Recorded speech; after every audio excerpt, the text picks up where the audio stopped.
What up guys, Dreadshells here, and welcome back to World of Tanks. I hope all you guys had a great weekend. Today we're going to be looking at a game that I had in my WZ-131, the Tier 7 Chinese Scout Tank, or I should say one of them. The other one, of course, being the Tier 7 Premium Scout Tank for the Chinese, the Type 62. But this game is on Fiery Salient, the variant of Prokhorovka. And this particular battle is on encounter mode from the north spawn. Now right away we can see that we have a really nice matchup as far as tiering. We're Tier 7 Scout in a Tier 8 game, but there's only 3 Tier 8s on each side. So already that is an indicator of what type of role I need to play in this battle. When you're playing not just Scout tanks, but any Scout tank, or excuse me, any tank in general, you need to be thinking about the attributes of your tank. Do you have mobility? Do you have armor? Do you have view range? And then see what tier you are in the battle and decide how aggressive and how assertive, or possibly even a support role or sniping role that you need to play depending on how you fit into the lineup. And since I'm so high tier in this game, already I need to be thinking in the back of my mind, okay, I just not only need to be getting spots for my team, I'm also a very high potential damage dealer in this battle due to me being so top tier. So that is an obligation that I need to fulfill in this battle. So let's just get started.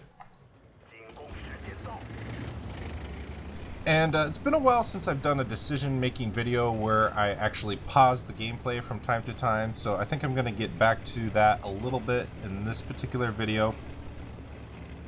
And actually I already see an opportunity where I can do that, so let's just go ahead and pause. Right away at the start of any battle, you need to be looking at your team dispersion and looking at where they're going, so you can get an idea of where you can position yourself to support them. On encounter mode on Fiery Salient, the western side of the map, the 1, 2, 3 lines, isn't as tactically important as it is on standard mode. It is still very important to have a presence there and have some good vision and maybe some sniping down the 1, 2 lines. Because if you just give the enemy this side of the map for free on encounter mode, eventually they will wrap around here, looking at the mini-map. Eventually they will wrap around here and start flanking you from behind, and you'll be on a timetable to kill out the hill and kill out the 7 and the 6 lines. So definitely important to send a few tanks over here, even on encounter mode, to try and see what the enemy is doing at least. And I know that this M41 Bulldog here is going to make this active role scout through the mid-ridge here, through the center cap circle that will spot the south rail crossing, and anyone that's in the middle here. I know that he's faster than me, and I know that I'm not going to be the one getting spots, but I'm not going the same way that he is to get spots. I'm going over there to potentially get any damage and maybe even some backside spots. A lot of times you'll find that your scout is so fast when you do an early roll scout that a lot of times people forget that a lot of other tanks are a lot slower than you, like heavy tanks, certain tank destroyers, etc. And when you do a roll scout, the active vision lane that you're looking down, there's no enemy tanks there yet because they're too slow. Also, the other reason why I'm going the same way he is that we're already filling the vision side on the 1, 2, 3 lines with this ELC AMX, the Tier 5 French Scout. He's going over here and spotting the 1, 2 lines. So I don't need to be over there. This is all we really need, quite honestly, on this encounter mode. Just know what the enemy's doing so we know how to push the tempo. And it's really nice to see this many tanks on our team going east on encounter mode. It's more important to control the eastern side of the map when the cap circle is on that side. So let's keep going.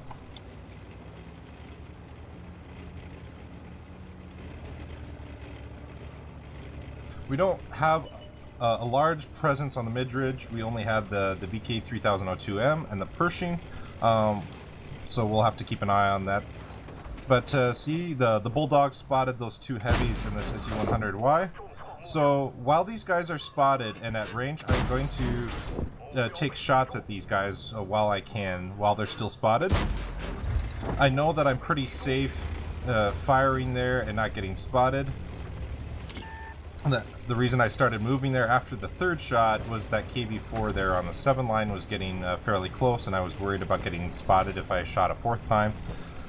So I decided to move on. But it's really important, not only in scout tanks, but fast profile mobile platforms like mediums, or even fast heavies or tank destroyers, to putting yourself in positions where you can get those early shots in. That way, when the frontal engagements start happening, your team is already up on HP and they have an advantage. Taking some really bad shots here, to be honest.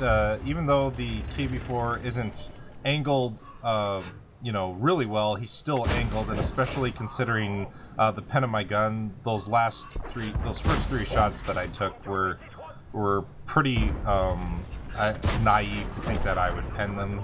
So, but now I switched to heat, and I'm trying to find the flattest part of his armor to pen. Every time he turns his turret to look north, he gives me the side of his turret, which increases my chance of penning. Now that he turns his tank a little bit there, I go for the flatter part of his tank. I saw him turn his turret towards me, and I was worried that I might have gotten spotted from the 6th line as I was shooting. And unfortunately, he nails a snapshot on me. But the OI on our team is able to secure that last little bit of HP on him and take his gun out of the fight.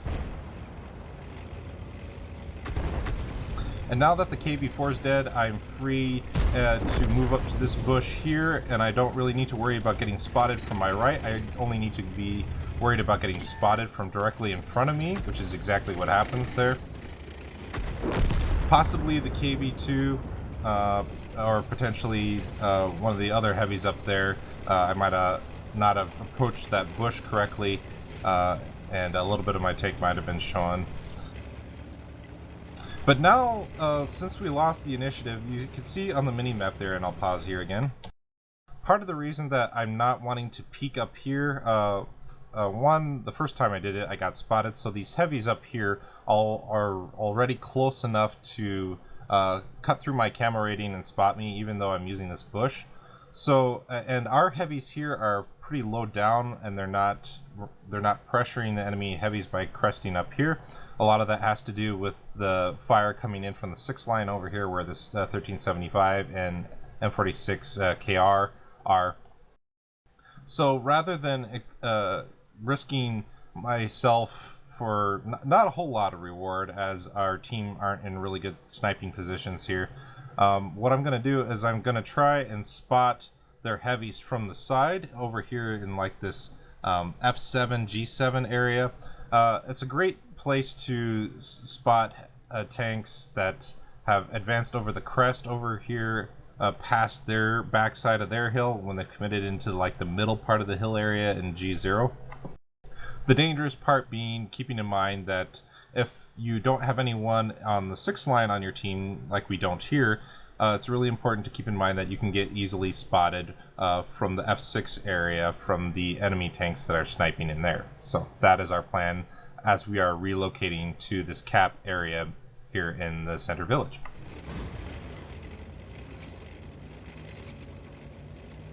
And it looks like I left just in time, because the IS-6 on the enemy team decides to crest just as I leave, which is really good timing on my part. I wasn't there for him to take a potential shot at me. Once again, being overly optimistic, like I was, just the same as I was on the KV-4. I'm not going for the side of his hull. I know it's angled. I was trying to hit the side of his turret there. But even the side of his turret, our gun doesn't have enough pen to penetrate. But our team were able to focus fire down the IS-6 very well. It's rather unfortunate that my bad ammo choice and marksmanship didn't allow us to assist our team in that regard. But as you can see there, we're able to spot both the M6 and the KV-12, or excuse KV-12, yeah, that's a new tank, guys. The KV-2, as they are peeking over that kind of knoll that's sticking out over the center of the hill area, and we're able to get them shot a couple times there and lower them down for our heavies to start working on.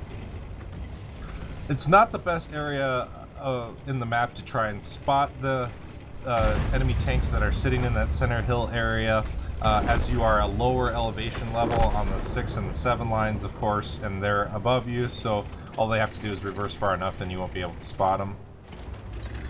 This bush here right in front of me is usually the best place to try and spot enemy tanks as they're sitting up here. But now that they've reversed a little bit, I can go ahead and position myself up here.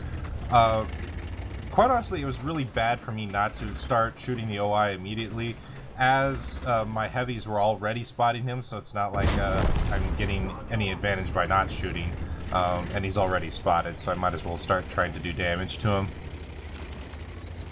But now that the hill's cleared off, the only other enemy tank that was spotted up here was the KV-2, which dropped off the western side down into that swamp area in G9 and H9. And this is what this position is also good for. You can spot into the middle 6-line area that is normally the crossfire for the backside of the North Hill spawn. And this Patton KR is doing basically the worst thing possible that he could choose to do, and that is to reverse backwards slowly. We take another blind shot there, as we saw that we got him tracked with our last shot before he disappeared, and our artillery also shot him as he got unspotted, so there was a chance that he was still tracked, and we were able to get the blind kill. We're able to kill the enemy SU-100 fairly easily. The SU-100 has a very poor view range, and it's quite unlikely that he would spot us shooting at him, even at that 330, 40, 50 meter view range area. And he was using the 100mm, which is likely indicates that he's still not fully upgraded or have a good crew. Of course, tank destroyers usually have their same base view range no matter what, because they don't have turrets upgraded normally, the exception being the Hellcat, of course. And now even though we're up a tank, it's still a close game, because the AMX 1375 over there is still really healthy, and he's able to run in and kill one of our isolated artillery. Really important shot of damage there, because since I'm not full health and I'm at 600, it's quite easy for him to one-clip me. He doesn't even have to hit all of his clip to kill me. So looking down in foresight, I know that I'm eventually going to have to engage him at close range, so I want to be able to have as much of an advantage as possible in HP. Of course, he, as being the autoloader, has the advantage in burst damage. So the less HP that he has at the start of that kind of close range engagement, the better off I am, and the better chances I have of killing him before he kills me. Now we're just trying to re-find the AMX 1375. It looks like he ran away after he killed our Hummel there in A6. And I'm actually making a misplay here, and I'll pause the game here. Another misplay along with my bad marksmanship choices on the KV-4 and IS-6. I am separating myself from the Jagdpanzer IV on my team. When there is a mobile tank on the enemy team left alive, and there's a lot of open ground here in situations where a lot of both teams have died, and there's a lot of open space in between flanks and in between remaining tanks that are alive. And it's important to maybe not necessarily be right next to your teammates, but definitely be in a position where you can support them. And right now, I'm not in a position where I can support this Jagdpanzer IV if the AMX 1375 on the enemy team decides to drive into this portion of the map, for example, and he finds him and he's all alone.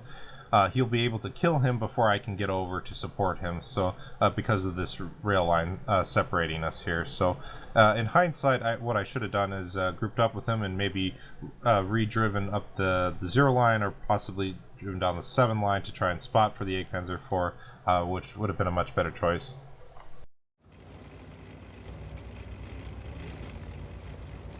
So what we're going to end up doing here is we're going to make a really long loop around the western side of the map and the southern border of the map, partially trying to find enemy artillery.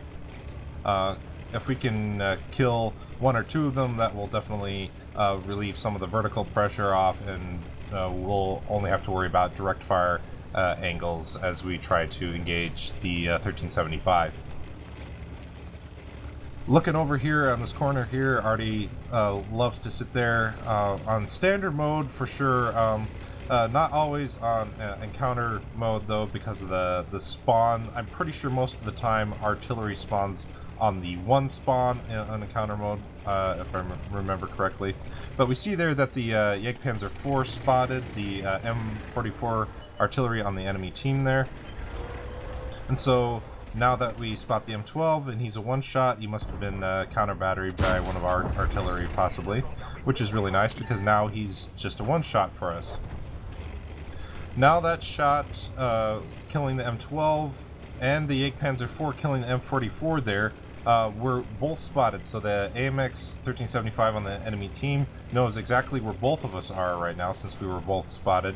And now we need to be thinking about, I just did a really big loop through the middle and the western side of the map, and I didn't see the AMX 1375, so he has to be over here on the eastern side of the map, and he is.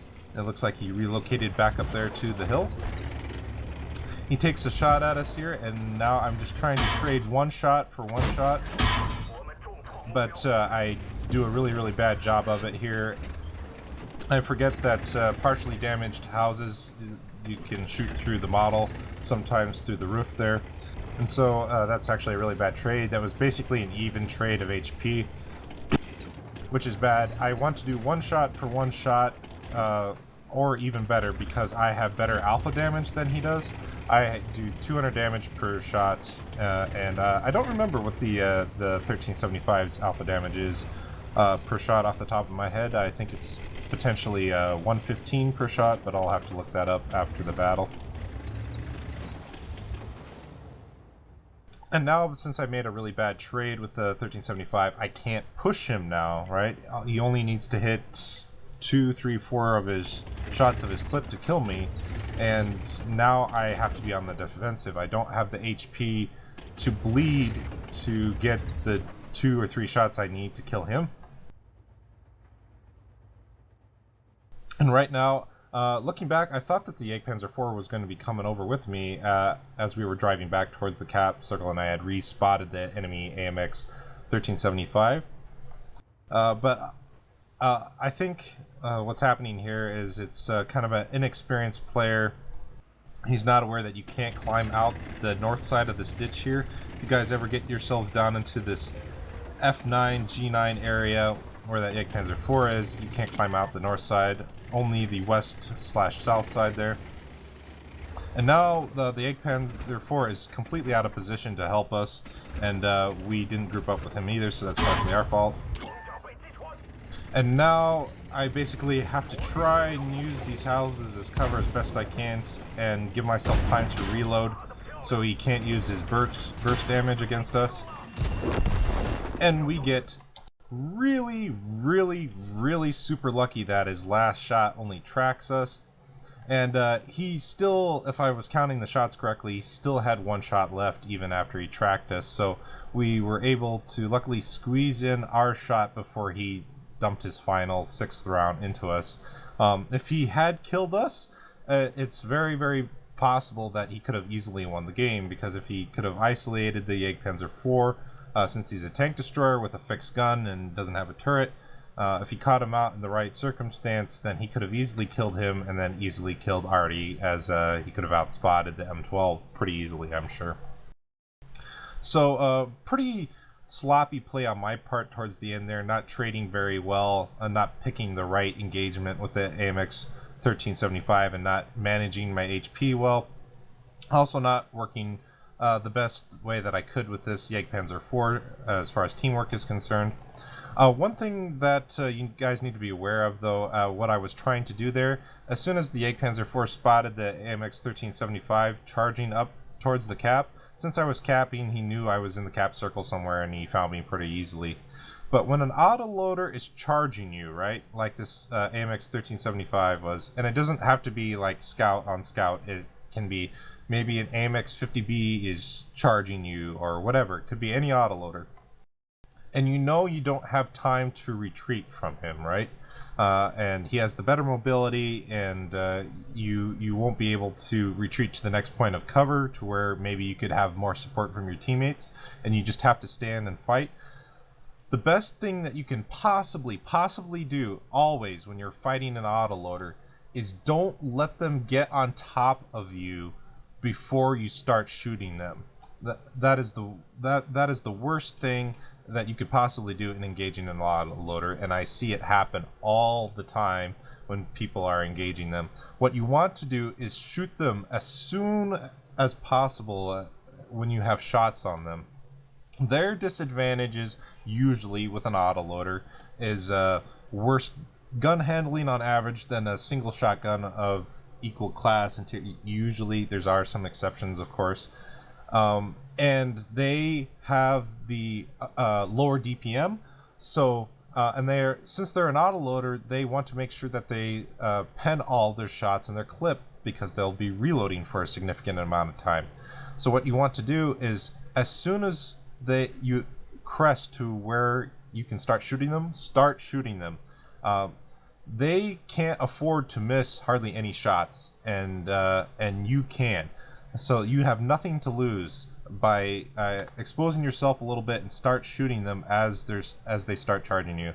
If you wait until they get on top of you, they'll be able to easily dump all their clip into you with probably a high percentage of pen ratio and potentially run away without dying. So take advantage of the fact that they're exposing themselves if you can't run away.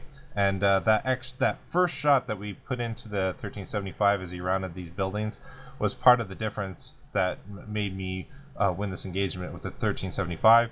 The other difference, of course, being sheer luck that he only tracked me with his 5th shot and wasn't able to get his 6th shot in before I was able to reload and kill him. So that is a tactic that you can use whenever you're fighting an autoloader.